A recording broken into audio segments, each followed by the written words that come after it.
जोंनि गाहाय थीमानो जादों फोथायनायाव गोगोमै गसंथानाय आरो बे बिषयखौ लानानै जोङो मैयानिफ्रायनो सावरायबोगासिनो दङ आरो दिनैनि बे जोबथा सेसनावहाय आङो फार्स्टआव बुंनो सानग्रोदों हिस्टोरिकेल पार्सपेक्टिभनिफ्राय बे जाबाय जेब्लानाखि जोङो रमनि सासन खालामनायखौहाय सुंदुयै बिजिरनानै नायो अब्ला जों नुनो मोनो 54 रमान एम्पेरर्सफोरनि गेजेराव 10 जन रमान एम्पेरर्सफोरा ख्रिस्टियानफोरखौ नासयबोदोंमोन आरो बे समाव ख्रिस्टियानफोरा माबोरै गसंथादोंमोन फोथायनायाव आं बेखौ सुंद'यै बुंग्रोनो सानदों आरो नैथियाव आं बेखौनो बुंगोन जेब्लानाखि कनस्टेन्टाइनआ रमनि एम्पेरर जादों सासनगिरि जादों बियो ख्रिस्टियान जादों आरो बियो ख्रिस्टियान धोरोमखौहाय स्टेट रिलिजन होननानै डिक्लेयार होदों बेनि उनावहाय 120 बोसोर ख्रिस्टियान धोरोमा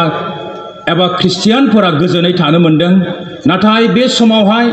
नंखाय फोरोंग्राफ्रा उइदिन ख्रिस्टियानिटि ख्रिस्टियानफोरनि गेजेरावनो जाखांनानै नंखाय फोरोंनानै बै पारसिकिउसना जेसेबां खहा लाबोदोंमोन ख्रिस्टियानफोरनि सायाव बेनिफ्राय बांसिन खहाखौहाय ख्रिस्टियान गिर्जायाव लाबोदोंमोन बेखौ आं बुंगोन आरो बेनिफ्राय जों माबोरै साबधान थानांगौ अब्लासो जोङो मिथिनो हागोन जोंनि फोथायनायाव जोङो बेसेबां गोख्रोङै गसंनांगौ आं फार्स्टआवहाय गांसेनि पिटर 1 अध्याय 6 आरो 7 फरायग्रोनो सानदों मानोना पिटरा निर' राजानि आमोलाव नासयजानाय ख्रिस्टियानफोरखौ जिउआव थुलुंगा होनानै फोथायनायाव गोगोमै गसंथानो थाखाय बे बिलाइखौ लिरदों नाथाय जेब्लानाखि जोङो 2 पिटारखौ फरायो कन्टेक्सआ कमप्लिटलि आलादा मानोना गांनैनि पिटारखौहाय जेब्ला पिटरा लिरदों बे समाव एखे ख्रिस्टियानफोरा नंखाय फोरोंग्राफोरजों गाग्लोबजादोंमोन आं बेखौ उनावहाय बुंगोन नाथाय सिगाङावहाय आं फरायग्रोनो सानदों गांसेनि पिटर 1 अध्याय 6 7 पदसिम सानथ्र'हायै आनजादफोर सैनांनायजों नोंसोर दान्दिसेनि थाखाय सैनांब्लाबो रंजा नोंसोरनि फोथायनाया बेसे गोगोम बेखौ नायनो बे आनजादफ्रा सफैयो आद्रि जानानै थागोन सनाखौनो अरजों नायोब्ला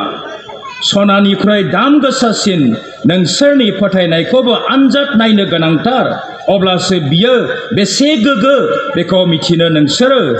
मोनगोन पिटरा बे लेथेर फेथेर जानाय ख्रिस्टियानफोरनो लिरहरदों नोंसोर जे नासय जादों नोंसोरनि फोथायनायनि थाखाय बेनि थांखियानो जाबाय नोंसोरनि फोथायनाया बेसेबां गोख्रों आरो गोगो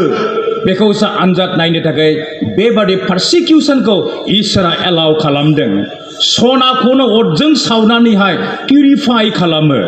थिग बेबादिनो नोंसोरनि फोथायनाया बेसेबां पियर आरो जेनुइन बेखौ आनजाद नायनोसो थाखाय बेबादि नासय जानाया नोंसोरनियाव फैदों होननानैहाय पिटरा बुंदों आरो जेब्लानाखि नोंसोरो ख्रिस्टियान जानायनि थाखाय सैनाङो अब्ला नोंसोर रंजा होननानैहाय पाउला बुंदों आं फरायनि 12 पदनिफ्राय 4 आंनि अनजाग्राफोर नोंसोरखौ आनजाद लानो नोंसोरनियाव सफैनाय गोब्राबथार सैनांनायफोरखौ जाफेरै खोनाफेरै होननानै सोमोदानां नाथाय ख्रिस्ट'नि महिमाया नुजाहोजानाय समाव नोंसोरबो रंजानायजों सुफुंजानाय बादि ख्रिस्ट'नि सैनांनायखौ नोंसोरबो मोनफादों होननानै रंजा ख्रिस्ट'नि थाखाय नोंसोरो निन्दि जाब्ला नोंसोरो बोर होजाग्रा बेजोंनो मिथियो महिमा गोनां इसोरनि जिउआ नोंसोरनि सायाव दं 15 पद नोंसोरनि रावबो मानसि सिथारनाय खावनाय गाज्रि हाबा मावनाय नि थाखाय दासैनांथों 16 पद ख्रिस्टियान जानायखाय सैनांब्ला नोंसोरो दालाजि नाथाय मानसिफोरजों ख्रिस्टियान होननानै मुख'जानायनि थाखाय नोंसोरो इसोरखौ बाख्नायदो आरो बे समावहाय बे ख्रिस्टियानफोरखौ नासयनाया निर' राजामोन निर'आ ख्रिस्टियानफोरखौहाय 54 AD निफ्राय 64 AD सिम नासयदों आरो बे समावनो पिटरखौबो निर'आ उल्टा क्रुसाव होनानै सिथारदों आरो निर' राजाया ख्रिस्टियानफोरखौहाय फल्स एक्यूजेशन खालामदों बिसोरनि सायाव नंखाय दाय होनानै बिसोरखौहाय नासयदों एक नम्बराव बियो ख्रिस्टियानफोरखौ बुंदों एथिस्ट माने ख्रिस्टियानफोरा इसोरखौनो दं होननानै फोथाया मानो खोनासं जों जारिमिनखौ मिथिनांगोन सीजर आगस्टसनि समनिफ्रायनो रमनि राजाफोरखौहाय इसोर खालामनानै दोनदों बेनिखायनो जायहा रमनि राजाफोरखौ खुलुमा बिसोरखौ इसोरखौ फोथायो होननानैहाय बुङोमोन नाथाय ख्रिस्टियानफ्रा रमनि सासे राजा मानसिखौहाय माब्लाबाबो इसोर होननानै खुलुमनाय नङा मानोना मानसिखौ खुलुमनाय माने मुर्तिखौ खुलुमनाय बेनिखायनो निर' राजाया ख्रिस्टियानफोरखौहाय नासयदों नैथियाव